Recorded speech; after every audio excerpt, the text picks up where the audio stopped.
Boa noite. Eita, eu tenho 5 minutos, é isso? 4, para acabar 9 horas. Tá bom, então.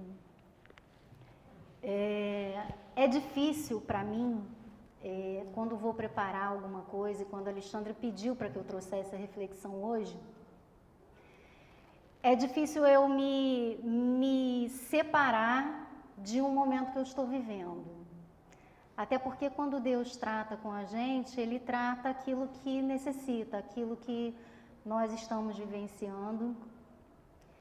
E essa semana realmente foi uma semana de sobrevivência, né? É uma semana que a gente ficou meio impactado, independente de posição política. Nós estamos vivendo um período difícil. Não só da política, mas de crença e de esperança. Porque quando certas revelações vêm à tona, a gente se pergunta, né? Quando e em quem eu vou acreditar novamente? Como é que vai ser daqui para frente? E eu confesso que eu tentei preparar uma mensagem que não tivesse nada a ver com esse contexto, mas eu não evoluí, eu não consegui. E eu me lembrei de uma passagem, antes de começar, eu queria dizer que eu estou muito feliz com você aqui, viu, Letícia? Fiquei muito feliz de te ver aqui hoje, que bom, você e o Felipe. Eu gostaria de ter ido lá também, mas acabei não entrando em contato com a Carla e me lembrei e não consegui. E voltando aqui, como eu não evoluí tratando de outra coisa, eu me lembrei de uma mensagem que eu ouvi há mais de 10 anos. Deus me levou a essa lembrança e eu revivi aquilo que eu tinha vivido naquele momento e que foi algo muito importante para mim. Como não ser afetado? O que é que te afeta? Né? Como é que as coisas ultimamente têm nos afetado? E com o advento das redes sociais, a gente está muito vulnerável e a gente está muito facilmente afetado para o bem e para o mal. E como é que o que está acontecendo em volta, e aí eu não estou falando só da conjuntura política, mas o que está acontecendo em volta de você, de que maneira isso te afeta e qual é a tua reação àquilo que te afeta. E quando eu penso em afeto, eu penso nos profetas, porque os profetas eram pessoas que eram afetados por Deus, afetados do sentido literal da palavra afeto. Tem um rabino que diz, um Heschel, que o profeta, ele não recebe de Deus palavras. Às vezes a gente lê a Bíblia e imagina que Deus mandou que o profeta dissesse isso, isso e isso. O profeta não recebe de Deus palavras. O profeta veterotestamentário, o profeta do Antigo Testamento, ele recebe de Deus um coração. Ele recebe de Deus o sentimento e a partir do sentimento, ele age e ele traduz em palavras aquilo que Deus quer manifestar ao seu povo. Assim era o relacionamento de Deus com os profetas no Antigo Testamento. E como eu já disse, o meu profeta queridinho é Jeremias. E eu vou ler aqui Jeremias capítulo 20. Não vai mais, Senhor. Não pode, gente. Eu achava que eu enxergava, agora eu não consigo mais, Senhor.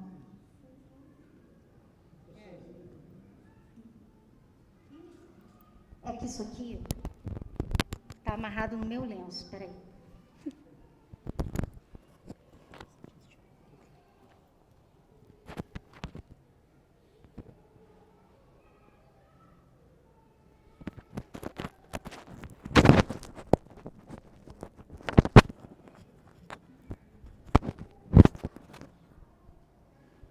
Vamos ver se fica. Jeremias capítulo 20, eu vou ler a partir do 7. Senhor, tu me enganaste e eu fui enganado. Foste mais forte do que eu e prevaleceste. Sou ridicularizado o dia inteiro, todos zombam de mim. Sempre que falo é para gritar que há violência e destruição. Por isso a palavra do Senhor trouxe-me insulto e censura o tempo todo. Mas se eu digo não o mencionarei, nem mais falarei em seu nome, é como se um fogo ardesse em meu coração, um fogo dentro de mim. Estou exausto, tentando contê-lo, já não posso mais. Ouço muitos comentando, terror por todos os lados, denunciem-no, vamos denunciá-lo.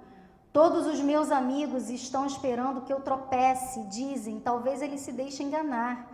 Então nós o venceremos e nos vingaremos dele. Mas o Senhor está comigo, como um forte guerreiro. Portanto, aqueles que me perseguem tropeçarão e não prevalecerão. O seu fracasso lhes trará completa vergonha. A sua desonra jamais será esquecida. Ó Senhor dos exércitos, tu que examinas o justo e vês o coração e a mente, deixa-me ver a tua vingança sobre eles, pois a ti expus a minha causa. Cantem ao Senhor, louvem o Senhor, porque ele salva o pobre das mãos dos ímpios. Maldito seja o dia em que eu nasci, jamais seja abençoado o dia em que minha mãe me deu à luz. Maldito seja o homem que levou a notícia ao meu pai e o deixou muito alegre quando disse, você é pai de um menino. Seja aquele homem como as cidades que o Senhor destruiu sem piedade, que ele ouça gritos de socorro pela manhã e gritos de guerra ao meio-dia. Mas Deus não me matou no ventre materno, nem fez da minha mãe o meu túmulo, tampouco a deixou permanentemente grávida. Por que saí do ventre materno? Só para ver dificuldades e tristezas e terminar meus dias na maior decepção? Vamos orar. Deus amado, que o Senhor nos conduza por teu Espírito Santo ao melhor entendimento da tua palavra. Que tua palavra, Senhor, viva e eficaz, venha reacender em nosso coração o teu chamado para a nossa vida. Seja assim, em nome de Jesus. Amém. Esse é um desabafo de um profeta que foi realmente afetado. E como eu estava dizendo, essa relação de Antigo Testamento, né, a relação de Deus com os profetas, ela era muito poética. O Novo Testamento, ele traz para nós uma visão mais grega da coisa, né? Mais racional, quando Jesus pergunta, Saulo, por que você me persegue? Senta aqui, vamos conversar. E quando a gente olha para um Jeremias que fala, o Senhor me enganou. Em outras versões ele fala, o Senhor me seduziu.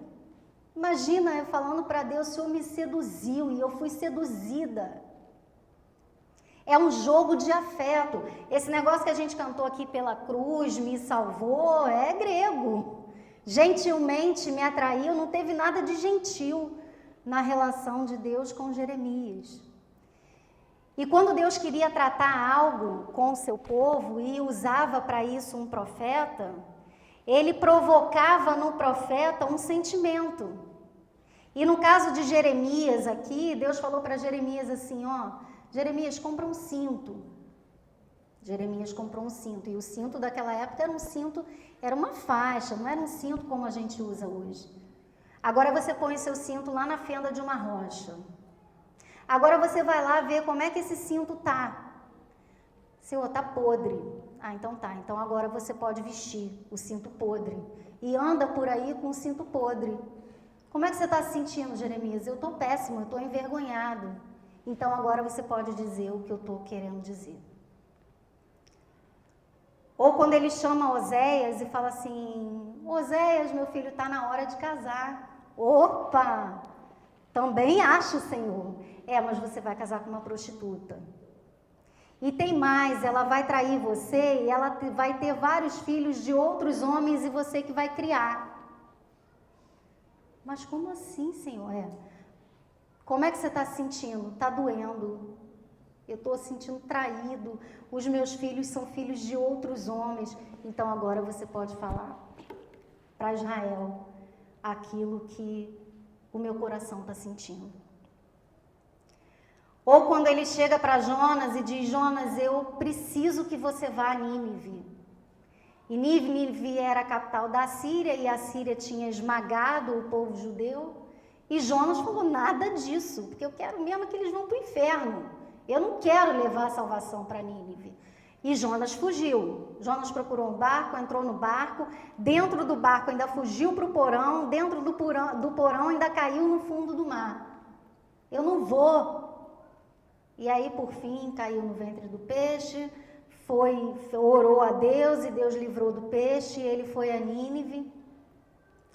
E aconteceu justamente o que Jonas não queria que acontecesse, as pessoas se arrependeram e Deus os livrou, e Jonas não queria que Deus livrasse eles.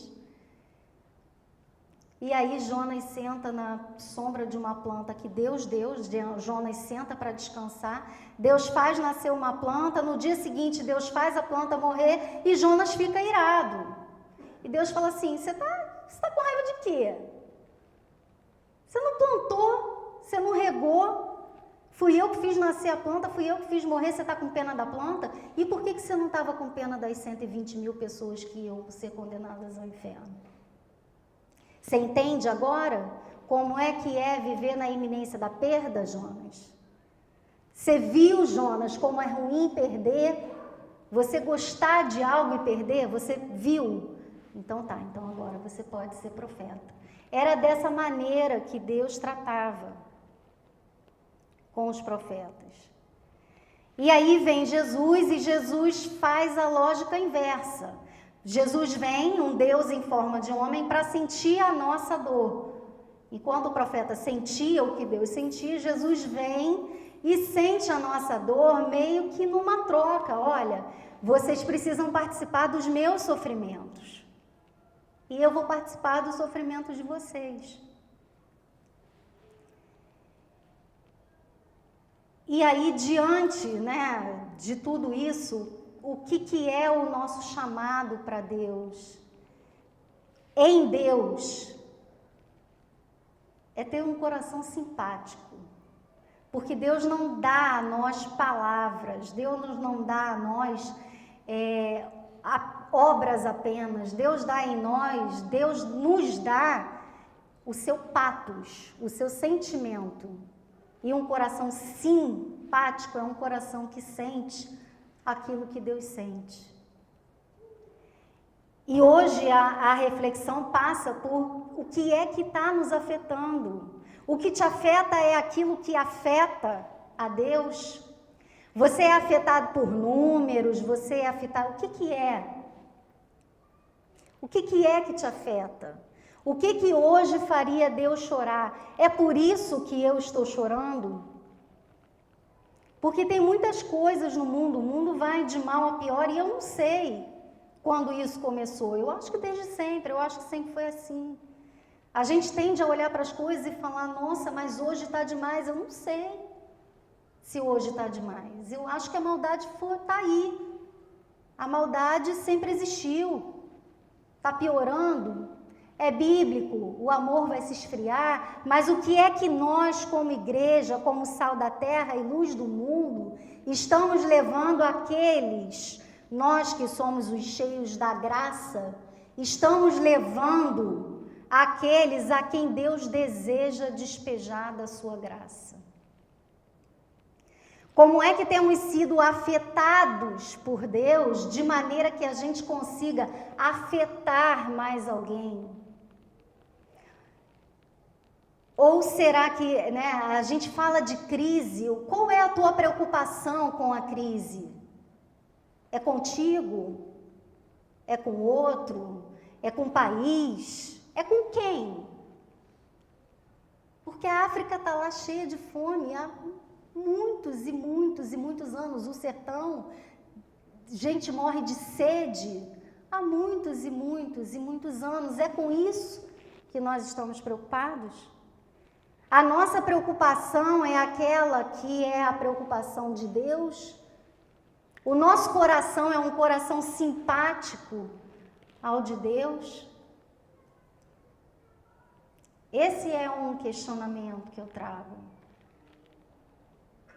Como eu tenho sido afetada por esse Deus que é dado a afetos? Eu permito que Ele coloque em mim o coração de maneira que eu me coloco no lugar do outro? E é por aí que passa a intercessão. A intercessão, dar as mãos e levar palavras e pedindo, meu Deus, faça assim, faça isso. Não é intercessão. A intercessão às vezes mora no silêncio. Quando você se põe diante de Deus no teu quarto com a porta fechada e não consegue dizer uma palavra sequer, aquela oração é a mais poderosa de todas. Tem uma frase que eu gosto, eu não me lembro de quem é, não vou me lembrar, não sei nem se eu vou lembrar da frase, que diz que as palavras existem para aplacar a efusividade do que é dito no silêncio. Às vezes as palavras tornam as nossas relações muito superficiais. Eu vejo isso quando eu estou conversando com alguém, aí, beleza, porque eu estou isso, porque eu estou aquilo, porque eu estou aquilo. Quando começa, e que a pessoa começa a desabafar, quando o negócio vai ficando pesado, o silêncio entra e toma conta. E aí quando você ora com alguém em silêncio e chora, a oração é outra história, é outra coisa. Mas sabe, precisa de afeto. A gente precisa ser afetado. Não dá para fazer isso sem ser afetado. Dá para orar, dá para brincar, dá para conversar, mas o ser afetado, esse é o nosso papel diante de Deus e com Ele. E eu me lembro aqui de Paulo falando aos Romanos, capítulo 5, se tem uma coisa que é boa para a nossa vida, segundo a Bíblia, é a tribulação, né? Porque Paulo diz aqui que a tribulação produz perseverança. E a perseverança, um caráter aprovado. E o caráter aprovado, paciência. E a gente vai meio que, às vezes a gente vai quase numa busca louca de escapar do sofrimento, sem se dar conta de que aquele sofrimento Deus faz parte. É impossível que caia uma lágrima dos meus olhos sem que caia dos olhos dele. E isso é muito sublime. E a gente precisa se dar conta que o que me afeta, afeta o meu Senhor. É impossível que alguém me fira sem que ele seja ferido. É impossível que o mundo esteja como está e Deus não se afete. Essa semana eu estava na casa de uma amiga e ela falando, Kelly, às vezes eu não consigo entender onde é que está Deus nisso tudo. Por que Deus deixa acontecer essas coisas, essa maldade, Porque Deus tem poder, mas a resposta que eu dei a ela, eu falei, eu não sei. Porque a resposta que eu gosto de dar mesmo é essa, não sei. Eu não sei, eu não tenho resposta, mas eu acho que apesar de Deus ser o dono de todo o poder e ser o todo-poderoso, Ele escolhe se relacionar conosco em amor. E a igreja é um instrumento de Deus, que precisa ser afiado, que precisa ser afetado. Porque igreja que não é afetada é morta. Igreja que não se incomoda, que não se afeta com o outro, com o que Deus está afetado, Precisa se rever. E eu me lembro da passagem de Jesus quando ele estava no monte e os discípulos dele dormiram. E ele dizia assim: a minha alma está angustiada até a morte. E vocês não conseguiram. Sabe por que eles não conseguiram? Que não foram afetados pelo que Jesus estava sentindo. Porque se eles tivessem sido afetados e conseguissem ter a mesma angústia de Jesus, eles não teriam dormido.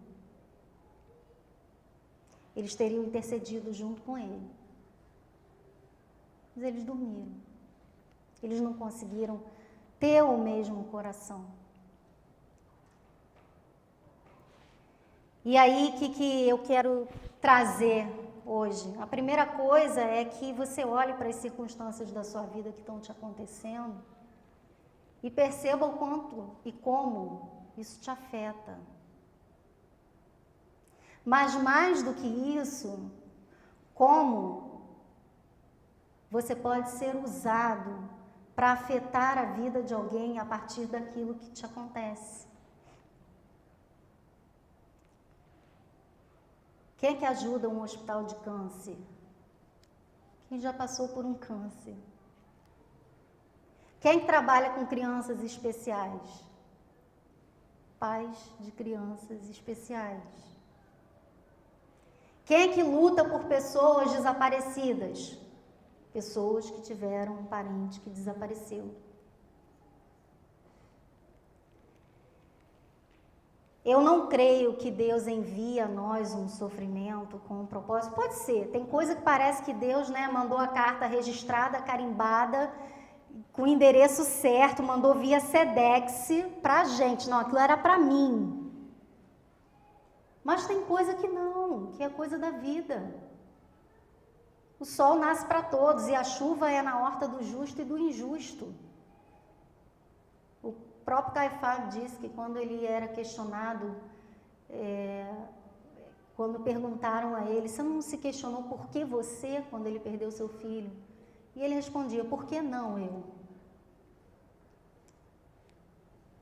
O que é que eu tenho de especial?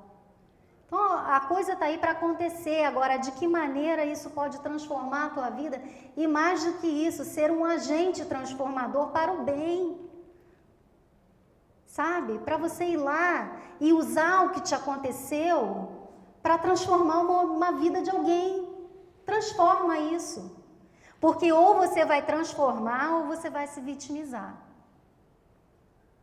Eu fui violentada na minha infância, nunca mais, eu tenho raiva, Você pode viver isso ou você pode dizer, eu vou lutar contra a violência contra a criança. Senhor, muito obrigada pelo que me aconteceu e me faz usar isso para que não suceda mais a alguém que está perto de mim. Você pode não conseguir evitar no mundo, mas você pode evitar com alguém que está do seu lado. Você pode afetar uma pessoa que seja. Ou você se vitimiza. Ou você diz, me aconteceu isso e eu nunca mais fui a mesma. Ora, é doído? Mas chega a hora de despir. Sabe? Deus é um Deus que cura, que restaura, que liberta. Então pega essa libertação com que você foi libertado e leva para o outro que também precisa. Não seja apenas um porta-voz, seja um porta-sentimento. Deixa esse Deus passional, esse Deus maravilhoso que na Bíblia parece com aquele pai que vai apaixonado para o telhado. Se esse relato fosse no Antigo Testamento, ele seria bem mais apaixonado, porque não teria esse filtro grego.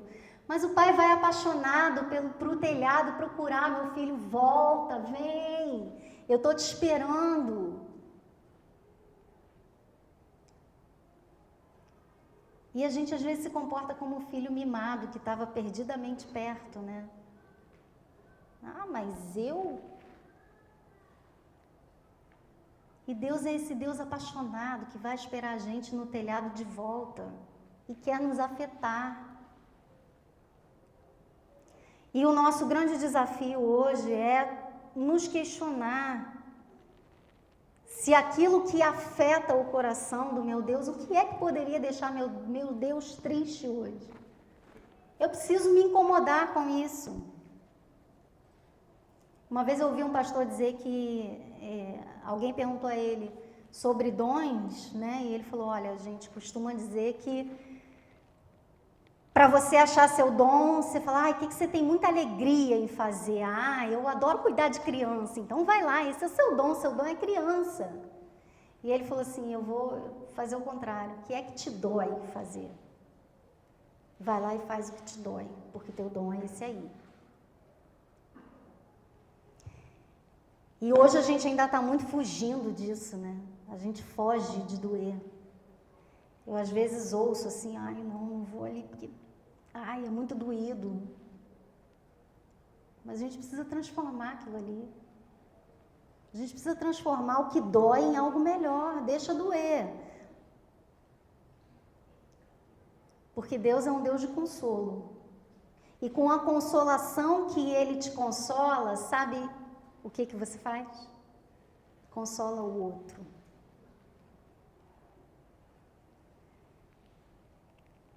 Primeira Coríntios, não, segundo.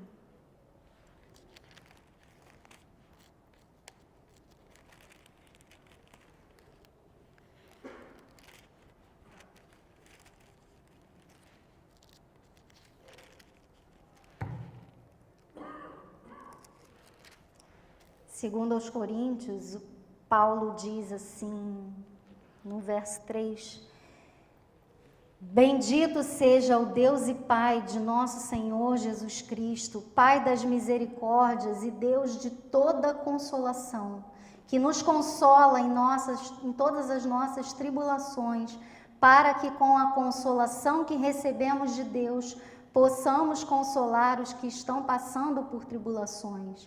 Pois assim como os sofrimentos de Cristo transbordam sobre nós, também por meio de Cristo transborda a nossa consolação. Se somos atribulados é para a consolação e salvação de vocês. Se somos consolados é para a consolação de vocês, a qual lhes dá paciência para suportarem os mesmos sofrimentos que nós estamos padecendo. E a nossa esperança em relação a vocês está firme, porque sabemos que da mesma forma como vocês participam dos nossos sofrimentos, participam também da nossa consolação. Que palavra maravilhosa de Deus.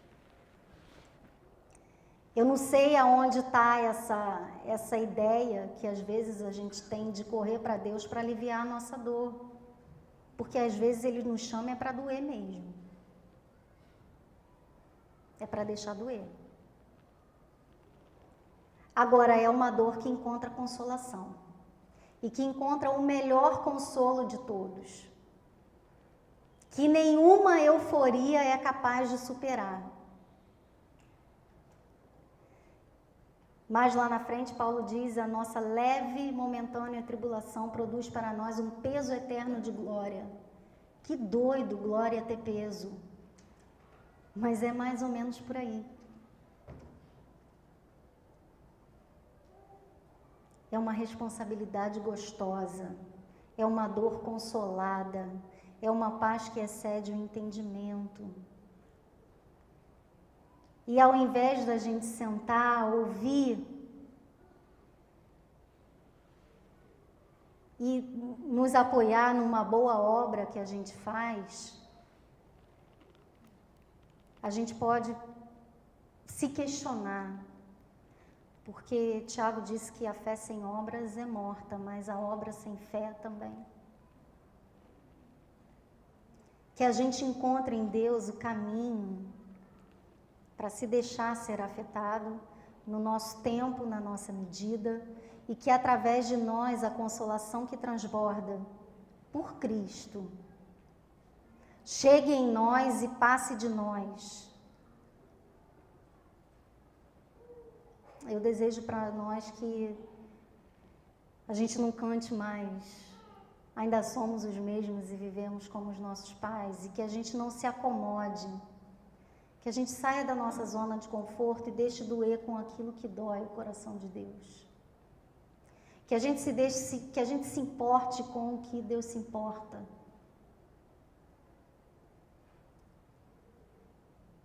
Tem hora que a gente é como Pedro, sabe? Que vê uma tribulação, saca logo da espada e Jesus fala, pô, Pedro, peraí, eu tenho mais o que fazer. Vamos focar no que a gente precisa. E eu queria deixar para você e para mim hoje isso. Que você se importe com aquilo que Deus se importa. A despeito de tudo que está acontecendo no nosso país, de toda a crise, de como ela te afetou, isso não é pequeno. Mas que você tenha a medida do quanto isso pode te afetar e que você seja grato por tudo que o Senhor te dá. E que você se questione o que pode fazer com aquilo que te atribula. E que você seja grato a um mundo que, apesar de tudo isso, é belo. Não parece, mas é. Foi Ele que fez, foi Ele quem deu. E ao invés de cantar como os nossos pais, eu vou deixar uma canção para a gente se saborear, tá? Que Deus nos abençoe e nos conduza.